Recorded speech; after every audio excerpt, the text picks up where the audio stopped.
TDP Janasena తొలి జాబితా విడుదల అసంతృప్తుల్లో ఆగ్రహ జ్వాలలు రేపుతోంది. కొన్ని చోట్ల టికెట్ రాని నేతలు బహిరంగ నిరసనలు వ్యక్తం చేస్తుండగా కొద్దిమంది రాజీనామాలు సైతం చేస్తున్నారు. మరికొద్ది చోట్ల తమలో తామే మదనపడుతూ అనారోగ్యం పాలవుతున్నారు. తాజాగా ప్రకటించిన జాబితాలో పెడన టికెట్ ఆశించిన బూరగడ్డ వేదవ్యాస్కు నిరాశ ఎదురైంది. మీ బిజినెస్ విస్తరించాలనుకుంటున్నారా? మార్చి 16-17 హైటెక్స్ లో franchise India biggest ఫ్రో expo. Kruthivennu మండలం చిన్నపాండ్రాకలో పర్యటిస్తున్న ఆయనకు టికెట్ రాని విషయం తెలిసిందే. వేదవ్యాస్ను పక్కన పెట్టి పెడన సీటు కాగిత కృష్ణప్రసాద్కు కేటాయించారు. దీంతో ఆయన అభిమానులతో మాట్లాడుతూ ఒక్కసారిగా కుప్పకూలిపోయాడు. వెంటనే అప్రమత్తమైన స్థానికులు సమీపంలోని పాండ్రా పిహెచ్సికి తరలించారు. అయితే 2014లో వైసీపీ నుంచి పోటీ చేసిన వేదవ్యాస్ కొద్ది తేడాలో ఓటమి పాలయ్యారు.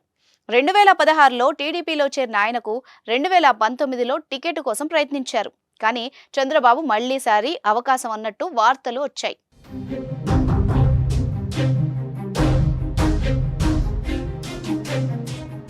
వేరే వాళ్లకి టికెట్ దక్కింది. అయితే ఈసారి ఎలాగైనా టికెట్ తనకే వస్తుందని గ్రౌండ్ లెవెల్ విస్తృతంగా పర్యటిస్తున్నారు వేదవ్యాస్. కానీ ఆయనకు మళ్లీ నిరాశ ఎదురైంది.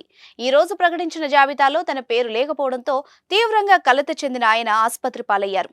వేదవ్యాస్కు పలువురు సీనియర్లు ఫోన్ చేసి పరామర్శించినట్టు తెలుస్తోంది. టికెట్ విషయంలోనూ బుజ్జగిస్తున్నారు. వచ్చేది మన ప్రభుత్వమే, మంచి అవకాశాలు ముందున్నాయంటూ మళ్లీ ఆశలు పెడుతున్నారు. ఏది ఏమైనా అధికంగా ఆశలు పెట్టుకోవద్దు, అనారోగ్యం పాలు కావద్దు అంటున్నారు స్థానికులు.